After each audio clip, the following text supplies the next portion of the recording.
እውነት ልጅ ወይም ልጅሽ ብትሆን ኖሮ እኔ ላይ እንደፈረዳችሁት እኔ ላይ እንዳወራችሁት እኔ ላይ እንዳደረጋችሁት እውነት ታደርጉ ነበረ?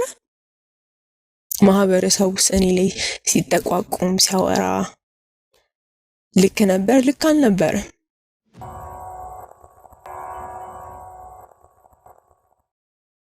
ሰላም ጤና ይስጥልኝ ውድ የሀበሻ ጨዋታ ቤተሰቦች እንዴት ናችሁ? ያው ፕሮግራማችን እንደተለመደው ላይክ በማድረግ ጀምሩልን። ሼር እያደረጋችሁ እንግዲህ ዘመድ ወዳጆቻችሁን አድርሱልን። እናንተም ሰብስክራይብ እያደረጋችሁ ቤተሰብ ሁኑን። የዛሬ እንግዲህ መቅደስ ትባላለች። ለየት ያለ ጉዳይ ነው የገጠመኝ። እንግዲህ እስከዛሬ ድረስ የሴቶች መደፈር በተለያየ መንገድ ብዙዎቹ በቤተሰብ ነው የሆኑት። ያው ብዙ ይመጣል ወደኛ መርጠን ለእናንተ ይበጃሉ ትማሩበታላችሁ ያልኩትን ሀሳብ ነው ይዤላችሁም ቀርበው። አንዳንዴ ለራሴ ራሱ ይገርመኛል። ፈጣሪም እንዴት አድርገህ ብትፈጥረኝ ነው ምን አይነት ተፈጥሮ ቢኖረኝ ነው ሰው እንደዚህ አይነት ነገር የሚያስበኝ ብዬ ብዙ ጊዜ ፈጣሪ ነው ማርሬዋለሁ። ለ8 የተፈራረቁ ከደፈሩኝ በኋላ በአጥር ዘለው ወጡ። ኬሚስትሪ አስተማሪያችን እንኳን ሁሌ ቅዳሜ ሜካፕ ጠርቶን ክላስ ካለቀ በኋላ ወይ ኦፊሱ ወስዶኝ ወይ ደግሞ ቤቱ ወስዶኝ በግዴታ ያወጣኝ ነበር። የትኛውም ወንድ ቢመጣ ጭኔ ስር ያለውን ነገር ፈልጎ ነው የሚመጣው። አብረን ነው የምንሰራው፣ ወንዶችን ያገናኘኛል። ከዛ በኋላ ያለ ጥንቃቄ አብሮኝ እንዲወጡ አደርጋለሁ። ወንድ ልጅም ለካ እንደዚህ ይሆናል እስክል ድረስ ነው ያደረገኝ። እኔን የደፈሩ ልጆች ቶሎ ነበር የተለቀቁት። እውነት ህጉ የሚፈርደው እንደዚህ ነው?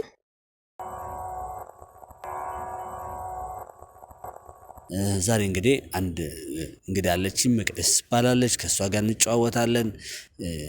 ለ8 ነው የተደፈረችው። ከባድ ነው።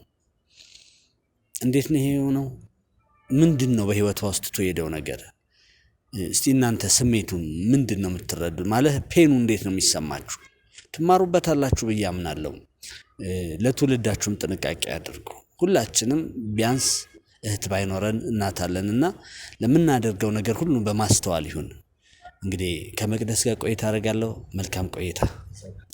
እንግዲህ ውድ የሀበሻ ጨዋታ ቤተሰቦች ያው እስከዛሬ የተለያዩ ኬዞችን አቀርበንላችኋል። ምንድነው እናንተ ጋር ይቀርላችሁ? ተምራችሁበታል? አተርፋችኋል? ሐሳብ አስተያየታችሁን አስቀምጡልኝ። ያው ብዙ ኬዞች ይመጣሉ፣ በጣም ከባባድ ኬዞች። ሁሉንም ወደዚህ ማምጣት ስለሚከብድ ነው። አንዳንዶቹን እዛው አውርተን እንመለሳለን። ለዛ ነው እንግዲህ ዛሬም ይሻላል ቢያንስ ትማሩበታላችሁ ያልኩትን ነገር ነው። አንዳንዴ ሰዎች በስሜታዊነትም ስለሚመጡ ነው። ትንሽ ማቀዝቀዝም ስለሚፈልግ ነው። እንግዲህ የምችለውን ሁሉ ለማድረግ እየሞከርኩ ነው። እናንተም እስቲ ያተረፋችሁትን ያገኛችሁበትን ሐሳብ ዘመኑንስ እንዴት ነው እየዋጃችሁት ነው ወይስ እንደሌላው ሰው ቆመን አብረን ምን አይነት ዘመን ላይ ደረስን እያለን ነው? ይመሻል ይነጋል፣ ሁሉም ነገር እየተቀየረ ነው ያለው። እስቲ እናንተም ደግሞ በህይወታችሁ ምንድነው ለውጡ? ምንድነው ያተረፋችሁት? ጥንቃቄ ነው? መልካምነት ነው? ወይስ ያለንበትን ነገር ብቻ ማወቅ ነው? እስቲ ሐሳብ አስተያየታችሁን አስቀምጡልኝ። በተረፈ ደግሞ በግል ልትጠይቁኝ የምትፈልጉት ነገር ካለ መልእክታችሁ ላይ አስቀምጡልኝ። እንግዲህ እስካሁን ሐሳባችሁን እየሰበሰብኩ ነው። በቅርቡ ጥያቄያችሁን እመልሳለሁ። እንግዲህ ከመቅደስ ጋር ቆይታ እናደርጋለን። መልካም ቆይታ።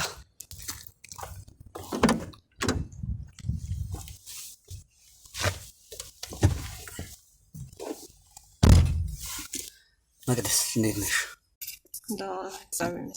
እንኳን ደህና መጣሽ። እንኳን ደህና ቆየ። ያው ዛሬ እንግዲህ ከሀበሻ ጨዋታ ጋር ልንጨዋወት ነው። አዎ ያው ሰዎች ካንቺ ይማራሉ ብዬ አምናለሁ። እኔም አምናለሁም ተስፋ አደርጋለሁ። ሁሉም ወደ ቤቱና ወደ ጓዳ ይመለከታል ብዬ አስባለሁ። እኛም እንግዲህ እንደሱ ብለን ነው። ያሳለፍሽው ነገር ቀላል ነገር አይደለም። ቢሆንም በዚህ ውስጥ ሁሉ እንግዲህ ብርቱና ጠንካራ ሆነሽ እዚህ ጋር ደርሰሻል። አዎ ፈጣሪ የተመሰገነ ይሁን። ስለዚህ እስቲ እንጨዋወት። እሺ ደስ ይለኛል። ሰላም ጤና ይስጥልኝ ውድ የሀበሻ ጨዋታ ቤተሰቦች እንዴት ሰንብታችኋል? እንግዲህ በህይወት መንገድ ላይ እንገኛለን። ዛሬም እንደተለመደው በህይወት መንገድ አንድ እንግዳ ይዤላችሁ ቀርቤያለሁ። ከህይወቷ ካለፈው ነገሯ ትማራላችሁ ብዬ ፍጹም እምነት አለኝ። እንግዲህ እንደተለመደው ላይክ በማድረግ ጀምሩልን፣ ሰብስክራይብ እያደረጋችሁን ቤተሰቡን ሼር እያደረጋችሁ ደግሞ ለወዳጅ ዘመድ አድርሱልን። መቅደስ እንኳን ደህና መጣሽ። እንኳን ደህና ቆየ። እንግዲህ ዛሬ ከመቅደስ ጋር እንጨዋወታለን። እንግዲህ መቅዲ ታሪክሽ ከየት ነው የሚጀምረው? ያው ከህፃንነቴ ታሪክ ያው አንተ ሰውናል የሚጀምረው ሰው ታሪክ ስትሰማ ከህፃንነቴ ቢጀምርልህ ደስ ይለኛል። ከተማ እንዳደገ ሰው ጓደኛ መጫወት ምናምን የሚባለውን ነገር አላቆም አልኖርኩበትም፣ ኖሬበትም አላቅም። እና እናቴ ታማሚ ነበረች። እኔን ተደፍራን የወለደችኝ። የአባት ፍቅር ምን እንደሚመስል አባትነት እንዴት እንደሆነ ምናምን አላቅም። ያው በአካባቢያችን ያሉ ሰዎች ትላልቅ ሰዎችን ልክ እንደ አባቴ አድርጌ እያሰብኩኝ ያው የአባት ፍቅርን ባላገኝ በእነሱ ይተካልኝ በሚል እዛ አካባቢ ያሉ ትልቅ ሰዎችን እንደ አባቴ እያሰብኩኝ ነው የሚኖርኩት። ትምህርትም ላይም እስከዚህ ነበርኩኝ እና የማርበት ትምህርት ቤት ያው የመንግስት ትምህርት ቤት ነው። ብዙም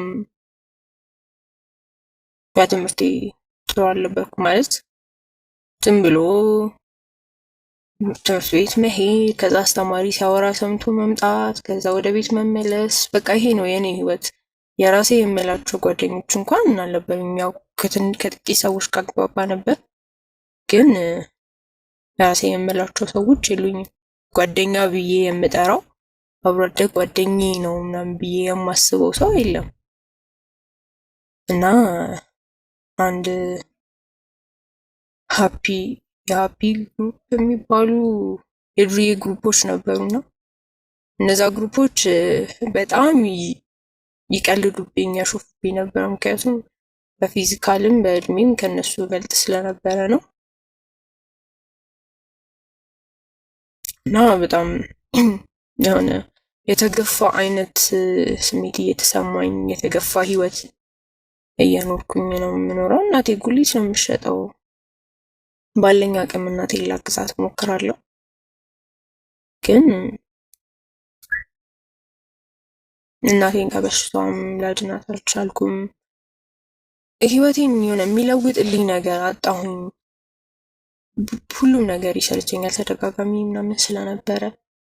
እናም አንድ ቀን ትምህርት አልቆ ሽንቴ በጣም ወጥቶኝ ሽንት ቤት ሄጄ ከጨርሼ ልወጣ ስል ይሄ የዱርዬዎቹ ግሩፕ የሆነችን ልጅ እየሰደቧት ነበር ሽንት ቤት ጋር እና እኔን ሲያዩኝ እሷን አባረሯትኝና እኔን መስደብ ምናምን ጀመሩ። ከዛ በኋላ ያዙኝ እና ልብሴን ማውላለቅ እና መነካካት ጀመሩ። ለ8 እየተፈራረቁ ከደፈሩኝ በኋላ በአጥር ዘለው ወጡ። እናም በጣም ተዳክሜ አሞኝ ስለነበረ እዛው ሽንት ቤት ውስጥ ነው ተኝቼ የነበረው። እነሱ ጥለውኝ እንደወጡ እንደምንም ብዬ ተፍጨርጭሬ እንደ አቅሜ ልብሴን ለመልበስ ሞከርኩኝ እና ሽንት ላይ ምን ነው ተኝቼ የነበረው። ዘበኛው መቶ እዚህ ምትሰራለሽ ብሎ አባረረኝ።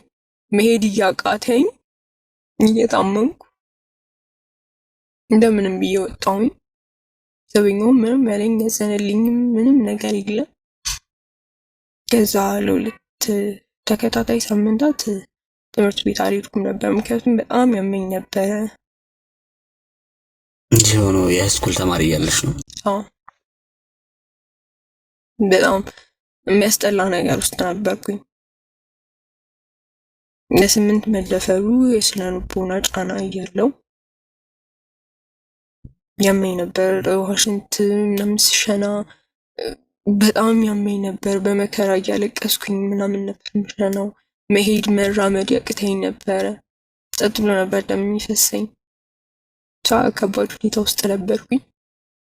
ከ2 ሳምንት በኋላ ትምህርት ቤት ሲሄድ የደፈሩኝ ልጆች መድፈራቸውን አልደበቁም። እንደ ጀብዱ እንደሰራ ሰው ለሁሉም ተማሪ ይነግረዋል። ተማሪዎቹም ለ8 ምናምን ገና ሲያዩኝ ለ8 ምናምን ይሉኛልና ለ8 ምናምን ብለው ወሬ ማዋዣ አድርገው የወሬ ማጣፈጫ አድርገውኝ ሁሉም ተማሪ የሚጠቋቁምብኝ የሚያሾፍብኝ ያ ነገሩን እንደደረሰብኝ ሆኖ ሳለ ጭራሽ ሰው የሚያወራው ነገር ደግሞ በጣም በሚያስጠላው እኔ ለሴክስ ጥማት እንዳለብኝ ምናምን አድርገው ነበር የሚያስቡኝ ነው። ያው ነገሮች ጊዜያት ባለፉ ቁጥር ተማሪዎችም ያንን ነገር መርሳት ምናምን ጀመሩ። ለእኔ ግን አልረሳውም። ሁሌም ልቤ ላይም አይምሮዬም ላይም ተጽፎ የሚኖር ነገር ነው። ልጆቹን ታውቂያቸዋለሽ? አውቃቸዋለሁ። በጊዜው ዱርዬ የሚባሉ ነበሩ።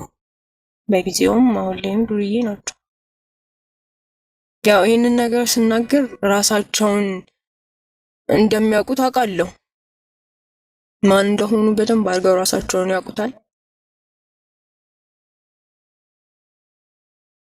የማይሽር ጠባሳ፣ የማይሽር ቁስል፣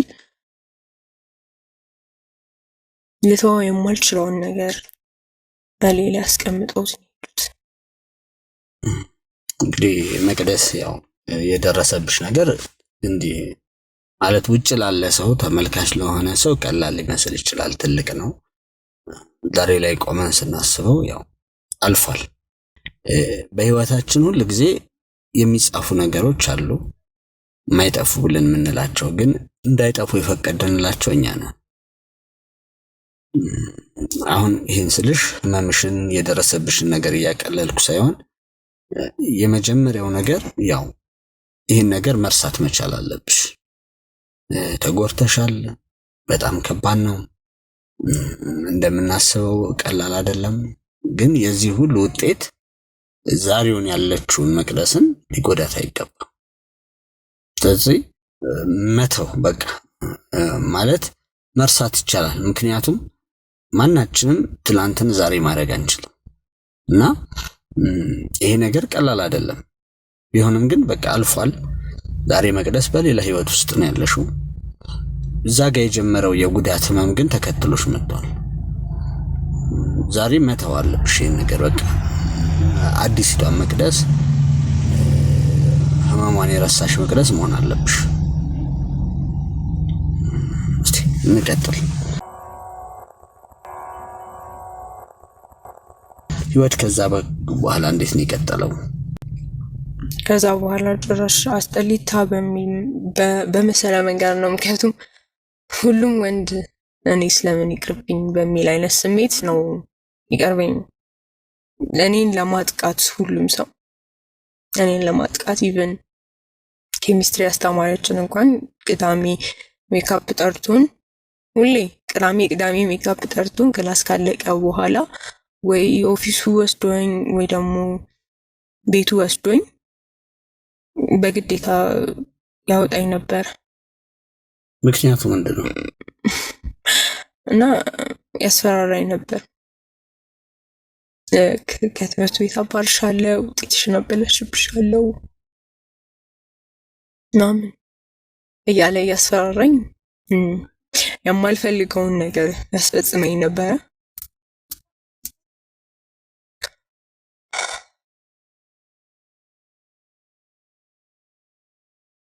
ከዛ በኋላም እንደምንም ተንጠልጥዬ ማትሪክን አለፍኩኝ።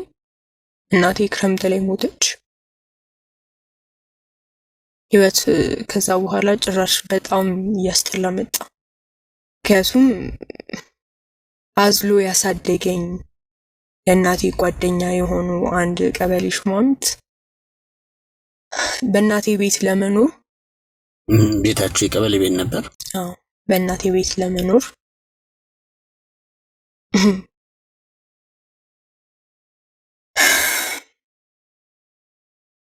ከኔ ጋር መፈጸም ፈለገ እና በእናቴ ቤት ውስጥ አስገድዶ ደፈረኝ። በቃ የሆነ ነገር ሲፈጠር ጥቃት አለ እኔ ጋ ሁሌም። የትኛውም ወንድ ቢመጣ ጭኔ ስር ያለውን ነገር ፈልጎ ነው የሚመጣው። ለጓደኝነት ለፍቅረኝነት ምናምን ብሎ አይደለም። ሁሉም ሰው ጭኔ ስር ላለው ነገር ብሎ ነው በቃ የሚፈልገኝም የሚመጣውም። አንዳንዴ ለራሴ ራሱ ይገርመኛል። ፈጣሪም እንዴት አድርገህ ብትፈጥረኝ ነው፣ ምን አይነት ተፈጥሮ ቢኖረኝ ነው ሰው እንደዚህ አይነት ነገር የሚያስበኝ ብዬ ብዙ ጊዜ ፈጣሪን አማርሬዋለሁ። ወይ ይሄንን ነገር ከምታሳየኝ ውሰደኝ ምናምን ብያለሁ፣ ግን አልሆነም። ከዛ ያው ለመኖር መስራት አለብኝ። ክላስ አቋረጥኩኝና አንድ ማሳጅ ቤት ውስጥ ገባሁኝ እና ማሳጅ አልችልም ነበርና ባለቤቱ ችግር የለውም ቀስ ብለሽ ትለምጃለሽ ብሎ ነበር ያስገባኝ። ከዛ የሆነ ቤት ውስጥ እንቀመጣለን፣ በመስኮት በኩል ሰው ያየናል። እኛ ግን ያን ሰው አናይም እና ይመርጡናል። ሄደን 2 ደቂቃ ምናምን እንዳሸን ይገለብጡንና ጣጣቸውን ጨርሰው ብር ሰጠውን ይወጣሉ። እነዚህ ሰዎች ለመታሸት አይደለም የሚመጡት። መጀመሪያ ቤቱ ማሳጅ ቤት መስሎኝ ብገባም ምንም ማድረግ አልችልም። ህይወቴን በምንም አይነት መንገድ መግፋት ስለማልችል ስራውን አምኜ ተቀበልኩት። ከነበርን በ10 ሴቶች ውስጥ አንዷ ብቻ ነበረች ማሳጅ የምትችለው፣ ሁላችንም አንችልም ነበር እና ያው ብዙ ወንዶች እኔን ይመርጡኝ ነበረ። በቀን ውስጥ 5-6 መጥተው ይመርጡኛል። አሪፍ ብር አገኝ ነበር እና እዛ ያሉት ሴቶችን ደግሞ ይሄ ነገር አላስደሰታቸውም። ስለዚህ ከዛ ተጣልቼ ወጣሁኝ እና እዛ ስሰራ የተዋወቅኩት አንድ ሱዳናዊ ነበር እና እሱ ጋር ሄድኩኝ ደውዬለት። እሱ በአደጋ ምክንያት ብልቱ ከጥቅም ውጪ ስለሆነ ከሴት ጋር መተኛት አይችልም። እኔን የሚፈልገኝ አቅፎኝ ለመተኛት ብቻ ነበረ። አቅፎኝ ካልተኛ እንቅልፍ አይወስደውም። ለመጀመሪያ ጊዜ ለወንድ ልጅ ትንሽ እያዘኔታ እንኳን የተሰማኝ ለሱ ነው።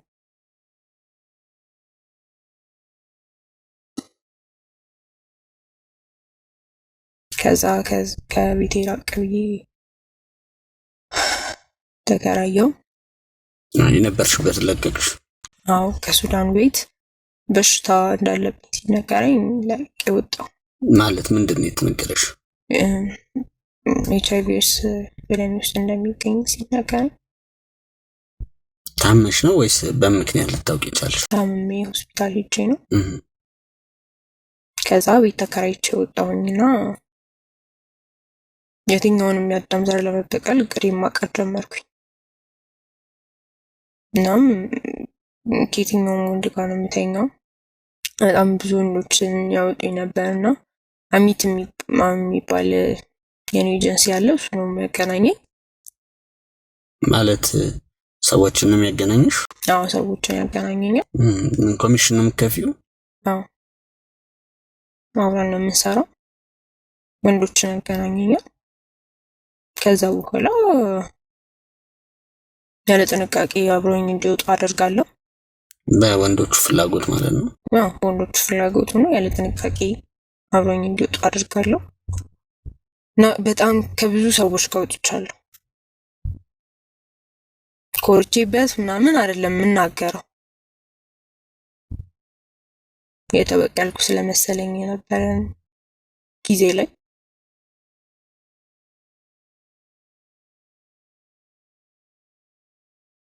እናም እንደዚህ አይነት ስራ እየሰራሁ አንድን ተዋወቅኩኝ። ከአሁን ላይ ባለቤቴ ነው። በጣም ማለት ወንድ ልጅም ለካ እንደዚህ ይሆናል እስክል ድረስ ነው ያደረገኝ። ሀብቱን በእኔ ስም ማዘዋወር እንደሚችል ነገረኝ። አሁን ሁሉ አዘዋውርልሻለሁ ምናምን አለኝ። ብዙ አለመግባባቶች ነበሩ። ብዙ ገፍቼው ነበር፣ ግን እየገፋሁት ማይሄድ ሰው ነበር። በጣም ይወደኛል። ሙሉ ታሪኬን ያውቀዋል። እናም ወደዚህ እንድመጣ የገፋፋኝ ይህንን ነገር እንድናገር ያደረገኝ በዚህ አጋጣሚ እሱ ነው። አንቺ ነሽ የተበደልሽው አለኝ። በደልሽን ደግሞ መናገር አለብሽ፣ ሰዎችን ማስተማር አለብሽ ብሎ ወደዚህ እንድመጣና እንድነጋገር የገፋፋኝ እሱ ነው። አሁን ላይ ጥሩ ህይወት እየኖርኩኝ ነው። ሰዎች ልቤ ላይ ያሳረፉትን ጠባሳ መፋቅ ባይችሉም ካለው ሁኔታ ጋር ተስማምቼ እየኖርኩኝ ይገኛለሁ። እንግዲህ መቅደስ ያው ብዙ ከፍታን ብዙ ዝቅታም ወርደሻል። ያው የደረሰው ያሳለፍሽው ነገር ቀላል አይደለም። በድጋሚ ቀላል ነው እያልኩሽ አይደለም፣ ግን አሁንም የምልሽ ነገር ምንድነው በደረሰብሽ በደል ምክንያት ብዙ ሰዎችን በድለሻል። አግኝተሽ ይቅርታ ጠይቂያቸው፣ ምክንያቱም ብዙዎቹም አብራችሁ አይደላችሁ እና እስቲ ለራስሽ መጀመሪያ እነዛ የበደሉሽን ሰዎች መጀመሪያ እንደዚህ አንቺ እንደምትዩ በጣም የበደለኝነት ህይወትሽን መምህርሽን ሁሉንም ባይኖሩም በራስሽ ይቅርታ አድርጊላቸው። ምክንያቱም ባለማወቅ ውስጥ ብዙ ስህተቶች ይደረጋሉ።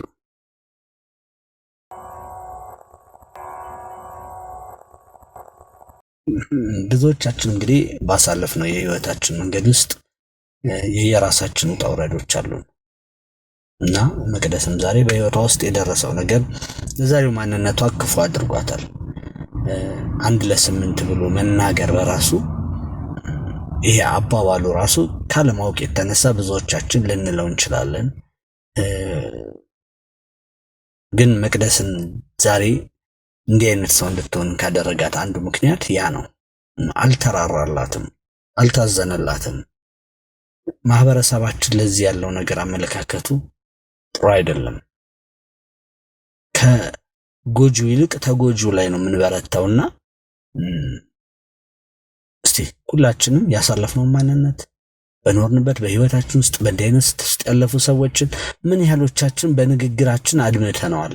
ያንን ሰው ምን ያህል ጎርተናል? ብንችል ይቅርታን ጠይቅ፣ ባንችል ግን ቢያንስ ራሳችን ይቅርታን ጠይቅ፣ ለማጥፋታችን ይቅርታን ጠይቅ። እና መቅደስም እንዲህ አይነት ሰው እንድትሆን ያደረጋት ያሳለፈችው ማንነት ነውና መቅደስ ዛሬ እንግዲህ እንደ አበሻ ጨዋታ መማክርሽ ምንድነው? የመጀመሪያው ነገር የበደሉሽን ሰዎች ይቅርታ አድርጊላቸው። አለማወቅም ብዙ ስህተቶች በህይወታችን ውስጥ አሉ እና የነዛው ድምር ውጤት ነው ዛሬ ያለችው መቅደስ የሰራት እና የመጀመሪያው ለነዛ ሰው ይቅርታ አድርጊላቸው። አሁን ጥሩ ኮንዲሽን ላይ ያለሽው፣ ጥሩ ህይወት የትዳር እንግዲህ መስረተሻል። ሌላኛውን ገጽ አይተሽዋል ማለት በጣም ፍጹም መልካም የሆነ ሰው ያለሽበትን ሁኔታ የሚያውቅ እንግዲህ እንደተጨዋወት ነው ከቫይረሱ ጋር እንደምትኖር እያወቀ ነው ያገባሽ። ያን ያህል እንግዲህ ጥሩነት ከዚህ በላይ የለም እና ይሄ በጣም መልካም ሰው ነው። እንደገና ወደ አበሻ ጨዋታ እንድትመጪ ሂጂ ያሰለፍሽውን ነገር ንገሪ ብሎሽ እንድትመጪ የሚያደርገሽ እሱ ነው እና ይህንን መልካም ሰው ማግኘት በራሱ ትልቅ መታደል ነው። እግዚአብሔር ማናችንን ለመከራ አልፈጠረምና ሰዎች በሰሩት ስራ ነው ህይወታችን መከራ የሚሆንብን እንጂ እግዚአብሔር ማንንም ለመከራ አልጠራም። አሁን እንግዲህ ይህ መልካም ሰው ያው እሱም ወንድ ነው። ክፉ የሚያደርጉት ሰዎች ወንዶች ናቸው። መምህርሽም ወንድ ነው። ግን ይሄኛው ሰው ደግሞ በጣም በመልካም አቅጣጫ ነው የመጣው እና ህይወትሽ ውስጥ ሆኖ ይኸው ዛሬ ትዳር መስርታችሁ እየኖራችሁ ነው። ስለዚህ ሁሉንም በአንድ አቅጣጫ ከመፈረጅ ይልቅ የመጀመሪያው ይቅርታ ማድረግ ነው። ቢኖሩም ባይኖሩም አጠገብሽ በልብሽ ቢያንስ ይቅር በያቸው እነኝን ሰዎች የሰሩትን ስራ። ሁለተኛ አንቺም አጥፍቻለሁ የምትያቸውን ጥፋቶች ለራስሽ ይቅርታ አድርጊ። በቃ እነዛን ሰዎች ባታቂያቸውም ባታገኛቸውም አንቺም በድለሻልና ይቅርታ አድርጊላቸው። ይቅርታ ራስሽን ጠይቂ። ከዚህ በኋላ መልካም ሰው መሆን ይቻላል። ደግሞ ጊዜውም ቴክኖሎጂውም ሁሉ ነገር ዛሬ አለ። ከእናት ወደ ልጅ እንዳይተላለፍ ማድረግ ይቻላል። ስለዚህ ጥሩ ትዳር፣ ጥሩ ቤተሰብ የሚመሰረትበት ትዳር ይህን ማድረግ ትችላለሽ። ይህን ስልሽ በአንድ ቀን ሁሉ ነገር ይቀየራል እያልኩሽ አይደለም። በጣም መልካም ባለቤት ነው ያለሽ። ከሱ ጋር ሆነሽ ያለፈውን ነገር ለመርሳት ሞክሪ። ለመጨረሻ ጊዜ የምትይን ነገር ምንድን ነው ያለው? ለመጨረሻ ጊዜ ማለት የምፈልገው ያው ማህበረሰቡ ነው ማውራት የምፈልገው፣ ማለት መናገር የምፈልገው ለማህበረሰቡ ነው። ሁሉም ማለት ያው እንደሚታወቀው ሁሉም የሚያስበው ተደፋሪው እንጂ ጥፋተኛ ደፋሪ ጥፋተኛ አይደለም ተብሎ ልክ አይደለም። ማለት እኔ ምንም ነገር ማገናዘብ በማልችልበት ሁኔታ ውስጥ ነው እንደዛ የሆንኩት። ልክ ነበር። ዘበኛው አይቶኝ እንደዛ እኔን ዝም ብሎ ማለፉ ልክ ነበር? ልክ አልነበረም። ምክንያቱም ልጁ ብትሆንስ በዛ ቦታ የነበረችው እውነት እንደዛ አድርጎ ዝም ይል ነበረ?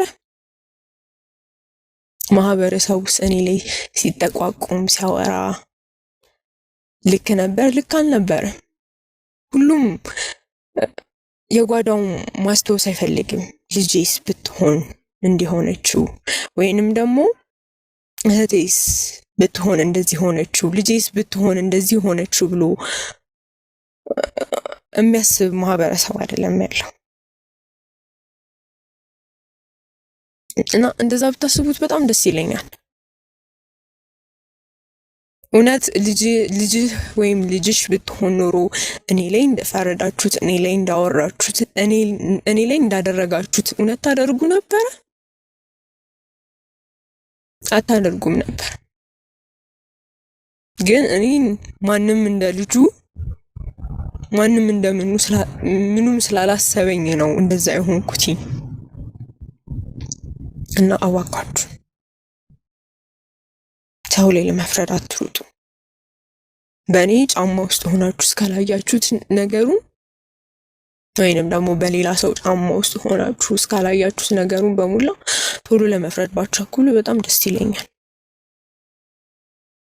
እና ሌላው ደግሞ እኔን የደፈሩ ልጆች ቶሎ ነበር የተለቀቁት። ታስረው ነበር፣ ቶሎ ነበር የተለቀቁት። እውነት ህጉ የሚፈርደው እንደዚህ ነው ማለት መደፈሬ ቀላል አይደለም። ያለ ፍላጎት ያንን ነገር ማድረጌ ቀላል አይደለም። እነሱን ተመልሼ ወይንም ደግሞ ለቅጣታቸው ተገቢ ላደረጉት ነገር ተገቢ ነገር ሳይሰጣቸው እነሱን መልሼ ማየት ማለት ለኔ ሁለተኛ ሞት ማለት ነው። ያኔ እኮ ደፍረውኝ ሲሄዱ ገለውኝ ነው የሄዱት እና አሁን ደግሞ ደግሜ ላጠፉት ጥፋት ትክክለኛውን ነገር ሳያገኙ ድጋሜ ሳያቸው ለኔ ሁለተኛ ሞት ነው። ይሄ ነገር ቢስተካከል በጣም ደስ ይለኛል። አመሰግናለሁ። እንግዲህ መቅደስ ይሄ ነገር ከሆነ ረጅም ዓመት አልፎታል። ዛሬ እንደ አዲስ ያን ነገር እያሰብሽ እንድትረበሽ አይደለም፣ ግን ያው ባሉበት ይቅርታ አድርጊላቸው። ቢያንስ ከአንቺ ህሊና ይቅርታ አድርጊላቸው። ሞክራለሁ። እንደዚህ በቀላሉ ይቅርታ ማድረግ ትንሽ ይከብዳል። ልክ አንቺ እንዳልሽው ነው። በአንቺ ጫማ ውስጥ ሆኖ ማሰብ ልክ ነሽ፣ ይከብዳል። ቀላል ነው እያልኩሽ አይደለም። ግን መጀመሪያ አንቺ ሰላም ማግኘት የምትችው፣ አንቺ ነፃ ማውጣት የምትችው የመጀመሪያው እነሱን በይቅርታ ማለፍ ስትችይ ነው። እነሱን ይቅር ስትይ ነው አንቺ ነፃ መሆን የምትጀምሪው። ለዛ ነው። ስለዚህ መጀመሪያ አንቺ ይቅር በይ።